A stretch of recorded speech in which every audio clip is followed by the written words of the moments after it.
Welcome to the deep dive. Okay, let's jump right in today. We're taking a closer look at Tata Motors, a real giant in the car world. We've gathered some of the latest news, some really interesting developments, especially around their strategy and where they sit in the market right now. That's right. We'll basically walk you through the key updates, some big financial shifts, a potential massive acquisition, major restructuring. The goal is really to connect those dots for you, give you a clear picture of what's going on and why it matters for Tata Motors' future. Great, so let's start with the money side, their recent performance. It's been pretty remarkable, actually. They just announced consolidated revenue hitting a record 4.4 lakh crore rupees. Now, for anyone listening internationally, a lakh crore is 10 trillion, so that's roughly, what, 53 billion US dollars? Huge number. Huge. And the profit before tax, over 34,000 crore rupees. Impressive stuff. But here's the part I found really interesting. That financial turnaround.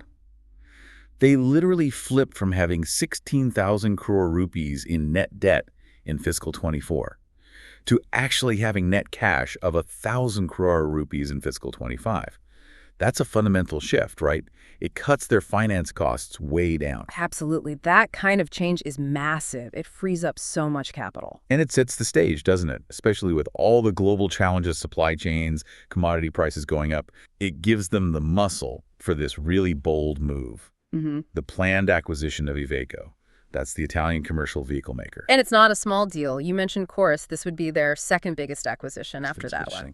What's fascinating, I think, is how that stronger balance sheet directly enables something so ambitious. It's not just numbers on a page. It shows real strategic intent, you know? They're not just weathering the storm. They're using the strength to position themselves for major growth, even with global uncertainty swirling around.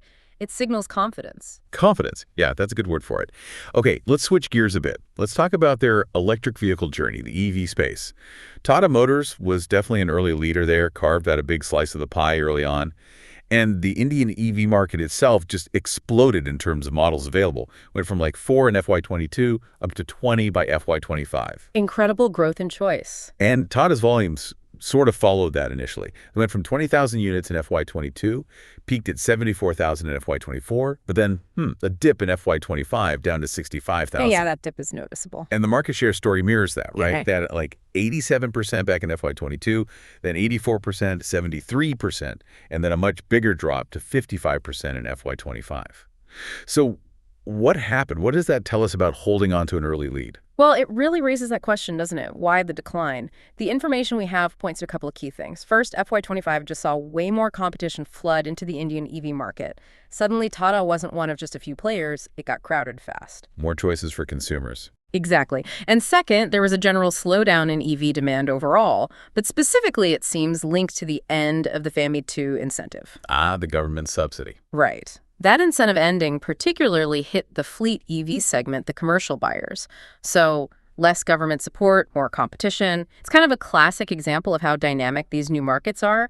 An early lead is great, but it can shrink fast when the market shifts and incentives change. That makes sense. From a sort of protected space to a real fight. Okay, moving on. Let's unpack this massive structural change they announced. The demerger. Splitting the passenger vehicle, the PV business, from the commercial vehicle, the CV business. A huge move. And they're explicitly calling it the next logical chapter in its turnaround. That language signals something big, a new phase. Definitely framing it as strategic evolution. The timeline's been pretty clear. Yeah. Intent announced March 24, board approval August 24, got the regulatory nods and shareholder approval by May this year. And the actual split, the appointed date for separating the balance sheets and demerging the CV part, is set for July 1st, 2025. So coming up fairly soon. Yeah. And then operations actually demerge from October 1st, 2025. So the CV business becomes a new listed Tata Motors Limited, and the PV side gets renamed Tata Motors Passenger Vehicle Limited. Right. And if you connect that to the bigger strategy, the demerger has some really clear goals. For shareholders, it's meant to be clean. They get an equal number of shares in both new companies. Assets, liabilities, employees, all moving to their respective businesses. Keeping it straightforward for investors. Yeah, and the asset split is expected to be roughly 60.40 PV to CV as of that appointed date. Common assets split similarly, and importantly, tax neutral for shareholders. Okay. But the real intent behind it all, simplify the structure, give each business, PV and CV, more strategic clarity, its own focus, and crucially, make them more agile. In this fast-moving auto market, you need to be quick, make decisions fast, execute well. This structure is designed to enable that, letting each focus on its own race, basically. That agility point feels key, especially leading into these other big moves. Which brings us back to Iveco. The demerger almost feels like clearing the decks for this potential acquisition, doesn't it? It certainly sets the stage. And it looks like they want to do for CVs what they managed with PVs, that turnaround story. Just look at the scale here. Iveco's 2024 revenue was what, 14.1 billion euros?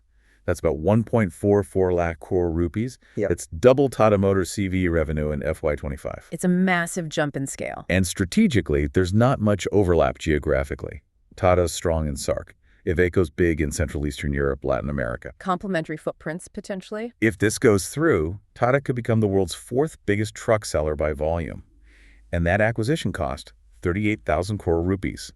It could actually make the new CV company bigger than the PV one. Which is fascinating.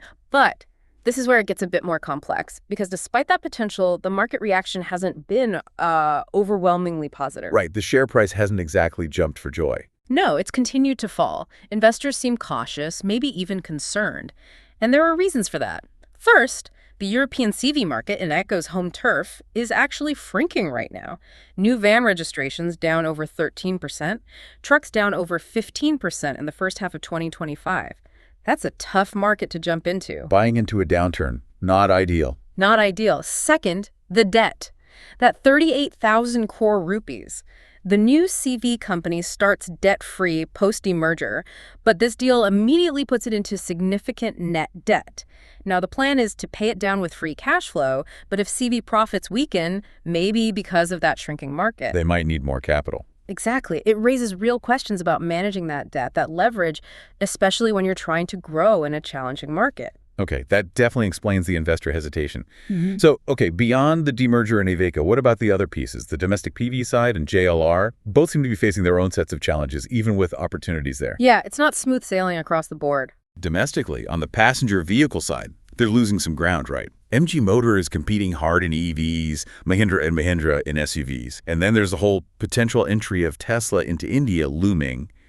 That's more pressure. Huge competitive pressure. So their counterplan seems to be launching new models across different powertrains, CNG, electric, petrol, diesel, trying to cover all bases. A broad portfolio approach. And then there's JLR, Jaguar Land Rover. Yeah. Q1 of fiscal 26 wasn't great. Revenue down 9.2%, profit dropped nearly half, 49%. Ouch.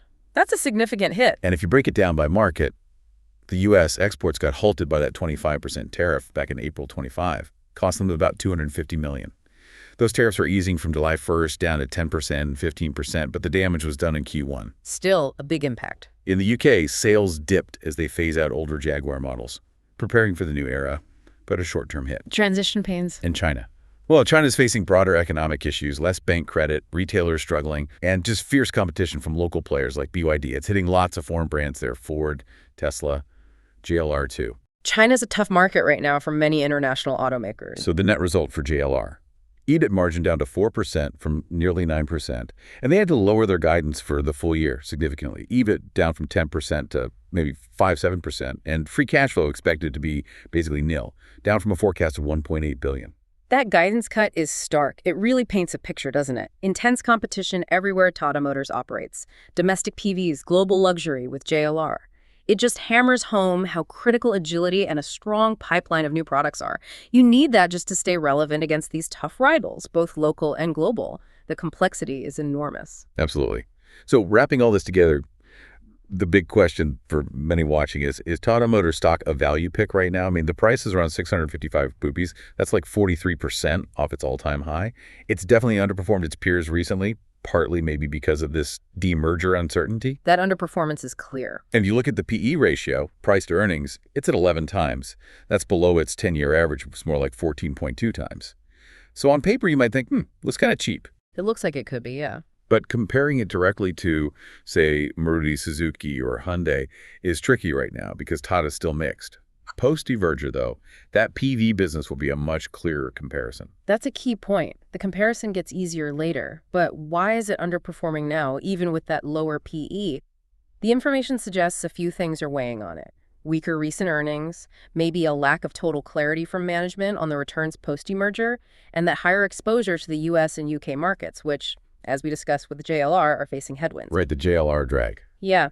So profitability is expected to moderate a bit in the short term while they execute this turnaround 2.0 strategy. It's about building on past success, but refocusing. At the end of the day, unlocking that value, making the demerger really work for shareholders, it all comes down to execution. Strong, timely execution of these really ambitious plans. Execution is key. Okay, so we've covered a lot of ground: that incredible financial turnaround, the huge Iveco bet, the shifting EV landscape, the massive demerger. It's a really pivotal time for Tata Motors. Yeah. As we finish up, here's something to think about. With these bold strategies, splitting the company, how will this dual identity shape up? Becoming this potential global CV giant and a focused PV player. How might that redefine Tata Motors' place in the world over the next few years? What's the big surprise that might come out of all this? Indeed. It's definitely a company and a strategy to watch very closely as it all unfolds. The next chapter is being written right now. Absolutely. Well, that's all the time we have for this deep dive. Thanks so much for joining us. And just a quick note, we are not SEBI-registered financial advisors. If you are thinking about making any investment decisions, please make sure you consult with a certified financial advisor first.